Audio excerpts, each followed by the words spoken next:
Bibiliya yera, Itangiriro igice cya 8. Umwuzure urakama, Nowa asohoka mu nkuge. Imana yibuka Nowa n'ibifite ubugingo byose n'amatungo yose byari kumwe nawe mu nkuge. Imana izana umuyaga ku isi, amazi atangira gukama. Amasoko y'ikuzimu araziba, imigomero yo mu ijuru iragomerwa, imvura iva mu ijuru iricwa. Amazi asubirayo, ava ku butaka ubudasiba. Ya minsi 150 ishize, amazi aragabanuka. Mu kwezi kwa karindwi ku munsi wako wa 17, ya nkuge ihagarara ku misozi ya Ararati.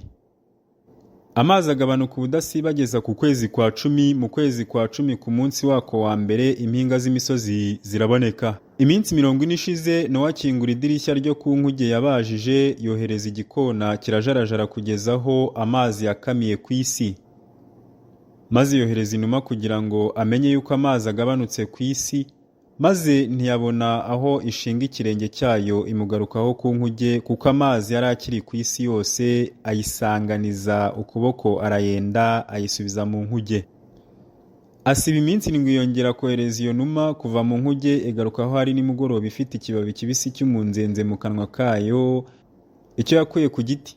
Bituma Nowa amenya yuko amazi agabanutse ku isi.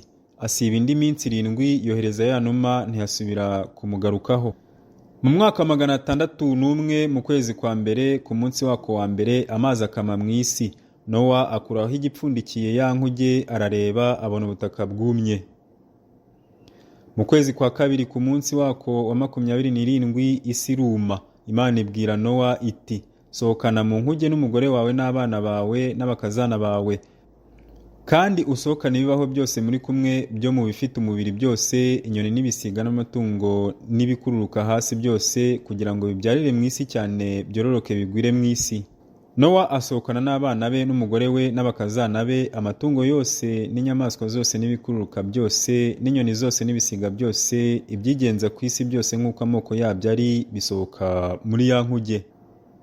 Nowa yubakira Uwiteka igicaniro, atoranya mu matungo yose no mu nyamaswa zose zitazira no mu nyoni n'ibisiga bitazira, atambira kuri icyo gicaniro ibitambo byoswa. Uwiteka ahumurirwa n'umubabwe. Uwiteka aribwira ati, sinzongera ukundi kuva mu butaka kubw'abantu, kuko gutekereza kw'imitima y'abantu ari kubi uhereye mu bwana bwabo, kandi sinzongera kwica ibifite ubugingo byose nk'uko nakoze. Isi ikiriho ibiba n'isarura n'imbeho n'ubushyuhe n'impeshyi n'urugaryi n'amanywa n'ijoro ntibizashira.